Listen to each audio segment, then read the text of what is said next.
Many people use free apps on their phones every day. You might use them for talking to friends, playing games, or finding information. But have you ever thought about how these free apps make money? It is a very important question. Often, if you do not pay money for a product or service, then you are the product. This means companies often use your information or your attention to earn money from other places, like advertising. To understand more about this idea, we will look at the story of one very popular app, WhatsApp. Our story begins in the year 2009. This was a time when new smartphones, like the iPhone, were still quite new. People were just starting to understand what apps were and how to use them on their mobile phones. The social media website Facebook was also growing very fast. A man named Brian Acton tried to get a job at Facebook, but his application was not accepted. Brian said he was ready for a new adventure. This new adventure came only a few months later. Brian Acton and his friend Jan Koum had an idea for their own new smartphone app. They decided to call it WhatsApp. At first, WhatsApp was a very simple app. Its main purpose was to let people update their status. For example, you could tell your friends if you were at the gym or busy in a meeting. It was a new way to share small updates with your contacts. But then the founders added a very important new feature. They introduced private messaging. This meant people could send text messages to each other directly, and it was completely free. This was a huge change for many people. In 2009, sending traditional text messages through a phone company was often expensive, especially if you wanted to talk to someone in another country. WhatsApp changed all of this. It offered a way to send instant messages to anyone, anywhere in the world, without paying extra fees for each message. Because WhatsApp was free, easy to use, and solved a real problem, it quickly became very popular. Many people started using it every day to talk to their family and friends. This fast growth began to change how people communicated across the globe, and it also started a new chapter for Brian and Jan's company. 2. A money problem. Brian Acton and Jan Koum, the WhatsApp founders, faced a big money problem. They strongly disliked advertising. They had even left their jobs at Yahoo because of arguments over using many ads.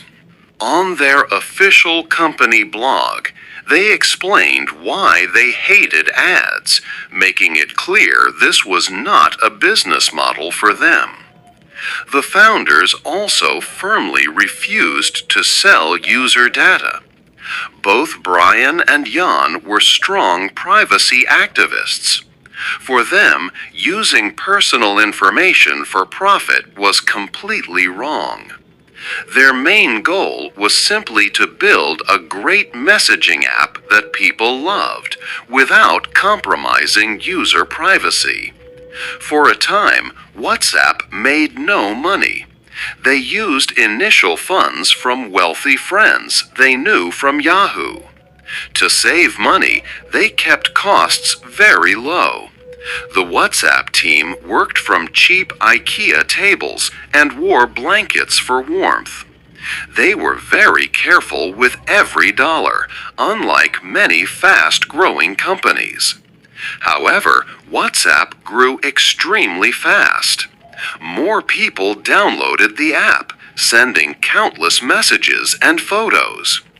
This rapid growth meant WhatsApp needed more money. They had to pay for more computer servers and hire a larger team to keep the app working well for all its users. To get this necessary money, WhatsApp decided to ask for a small payment. They introduced a $1 fee per year. In some countries, users paid this dollar to buy the app up front. In other places, the app was free for the first year, then users paid $1 annually to continue using it. What was interesting was that this $1 fee was often not strictly enforced. If users did not pay the yearly fee, WhatsApp usually let them keep using the app for free anyway. It was almost like the fee was a voluntary donation. Users could choose to pay if they wanted to support the service. This system worked well for a while.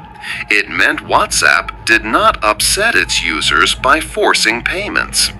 Enough people still chose to pay the $1 fee. This money helped WhatsApp cover its basic costs and keep the service running smoothly. While they were not highly profitable, it was enough to continue their work. 3. A plan to grow. WhatsApp was growing fast, even though it did not make much money. In the world of tech, a company can be worth a lot if it has many users. Investors saw this potential in WhatsApp. They started to offer money to the founders, Jan Koum and Brian Acton. At first, the founders were careful. They did not want to take money from just anyone. They worried that investors would want to add many ways to make money, like ads. They did not want ads because they believed ads would make the app worse. They had even left their old jobs at Yahoo because of problems with too many ads. But WhatsApp grew very, very quickly. Soon, big investment companies like Sequoia Capital came to them. These companies offered millions of dollars. They agreed to WhatsApp's terms. This meant the investors would not tell WhatsApp what to do. Most importantly, they promised no ads in the app. This was a big win for the founders. With this new money, WhatsApp had a clear plan. Their goal was not to make money from users yet. Instead, they wanted to invest in making the app even better. They believed a better app would bring in more users. More users would then attract more investors. This was a cycle they planned to repeat. This strategy worked well because of something called the network effect. This means that the more people who use WhatsApp, the more useful it becomes for everyone. If your friends and family use it, you want to use it too. So, without ads or many paid features, WhatsApp could grow very fast. People shared the app with others. The number of users kept going up, which brought in even more investors. This gave WhatsApp more money to improve the app. This way, WhatsApp became very popular very quickly. The plan helped them get stronger, but they knew they could not rely on investors forever. 4. Facebook buys WhatsApp. In the year 2014, a very important event took place. Facebook, a large company known for its social media platform, decided to buy the popular messaging app WhatsApp. The cost was truly enormous, $19 billion. This large amount of money made many people confused. They found it hard to understand why Facebook would pay so much for WhatsApp. Before this big sale, WhatsApp was an app that made very little money. In the 9 months leading up to the acquisition, WhatsApp only made about $1.2 million in total. This was a very small income for such a popular app, and it meant the company was actually losing money, not making a profit. People compared this to other big tech deals. For example, Facebook had bought Instagram, another popular app, for only $1 billion. The $19 billion paid for WhatsApp seemed incredibly high to many. Mark Zuckerberg, the founder and CEO of Facebook, explained the company's thinking.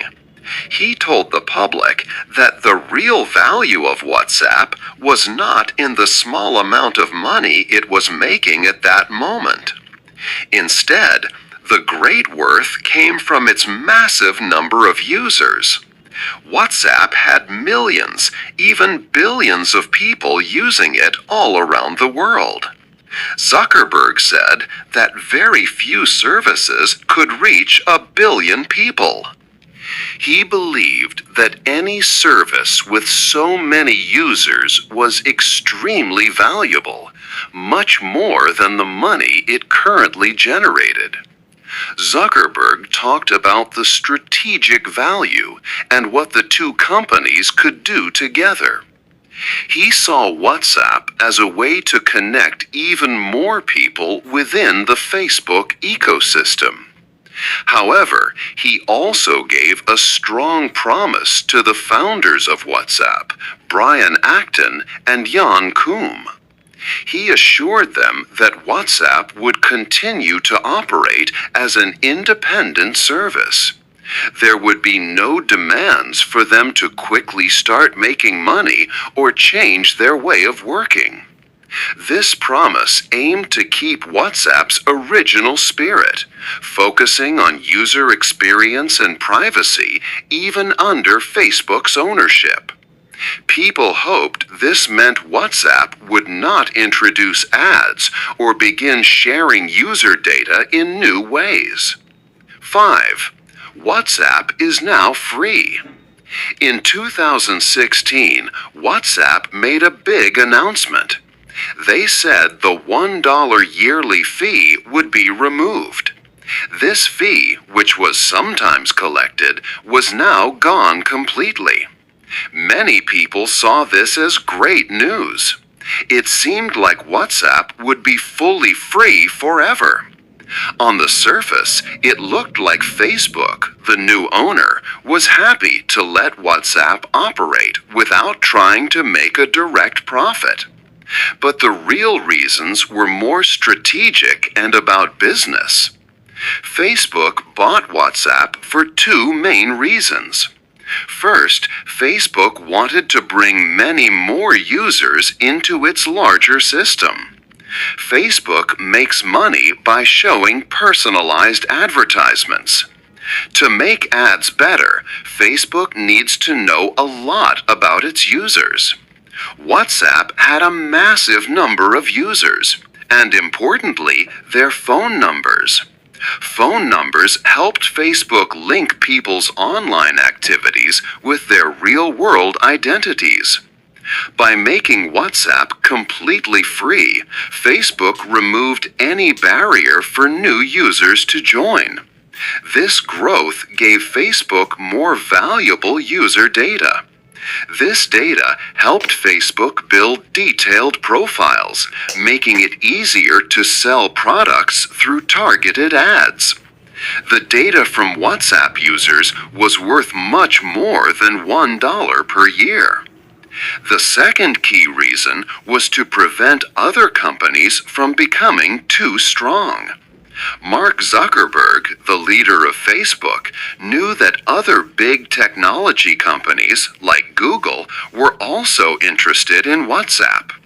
If Google had bought WhatsApp, it would have gained a powerful messaging app and a huge user base. This would make it a much stronger competitor to Facebook. By acquiring WhatsApp itself, Facebook stopped this potential rival from growing bigger. Facebook often buys promising companies that could one day challenge its dominant position. This strategy helps Facebook keep its leading role in the social media and communication market.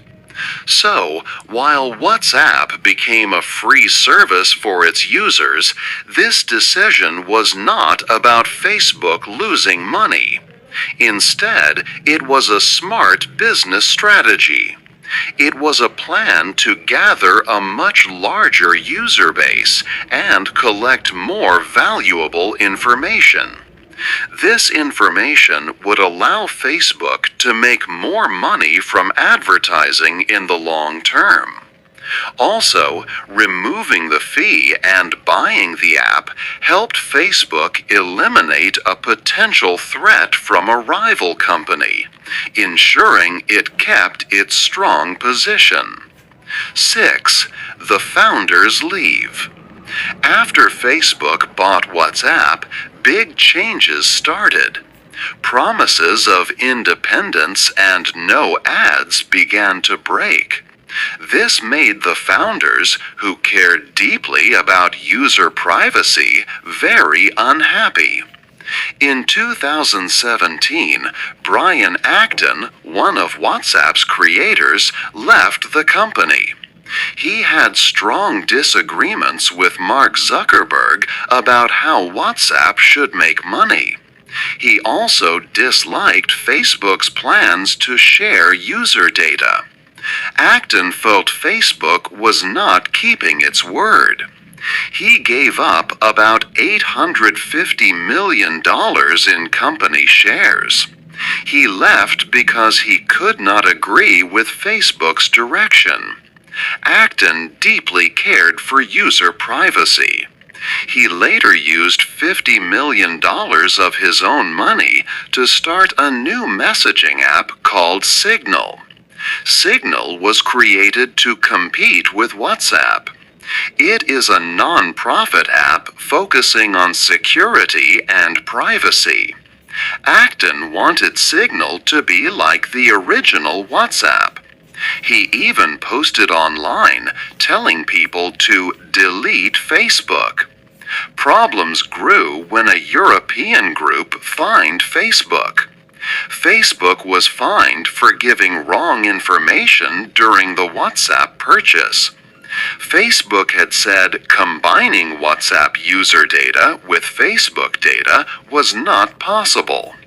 But it was found that WhatsApp had been sharing phone numbers and other information for years. This data helped Facebook show more ads. Brian Acton realized Facebook planned to link WhatsApp numbers to Facebook accounts from the start, collecting user data for advertisements. Later, the other founder, Jan Koum, also left WhatsApp. He worried about privacy too. Facebook executives wanted to weaken WhatsApp's message encryption. This would make it easier to make money. But Koum, like Acton, wanted to protect user privacy and secure talks. Brian Acton later said, "I sold my users' privacy." He felt he made a difficult choice when he sold WhatsApp. The founders had built WhatsApp to be private and without ads. But Facebook's business model was different. Facebook uses user data for ads. This was why the founders left their own creation.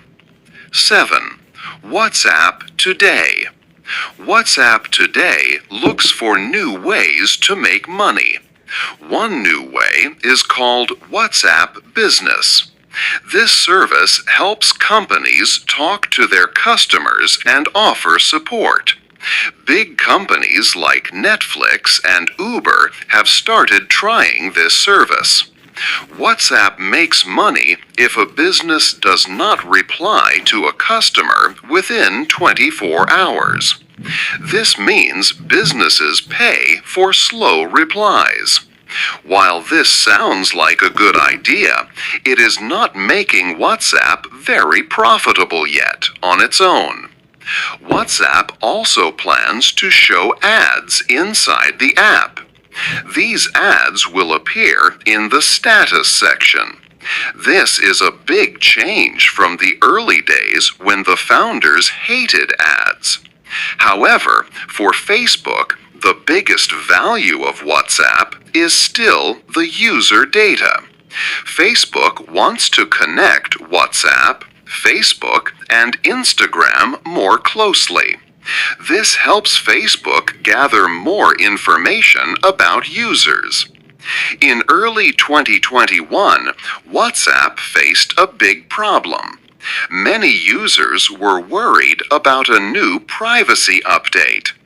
WhatsApp informed users that certain data points might be shared with businesses and third parties.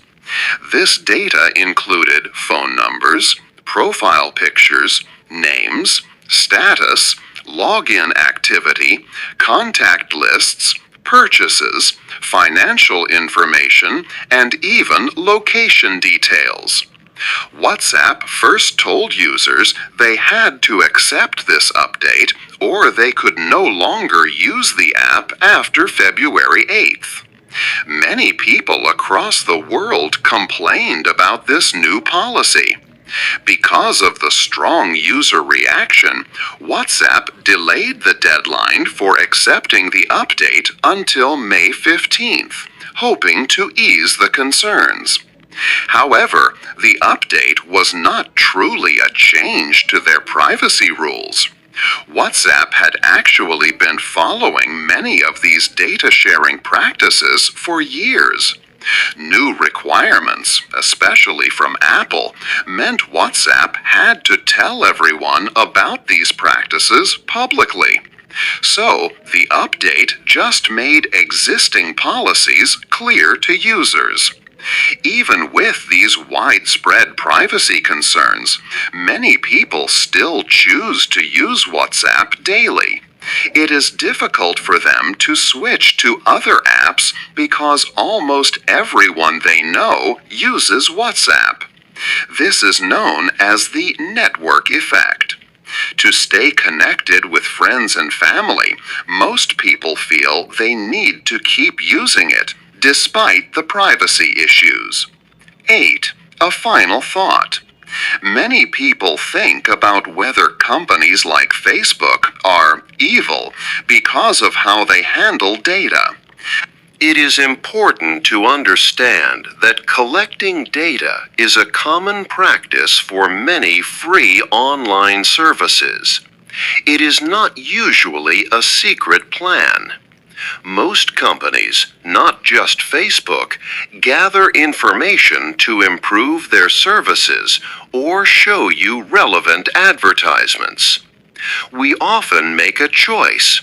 We trade some of our personal privacy for the convenience of free apps and websites.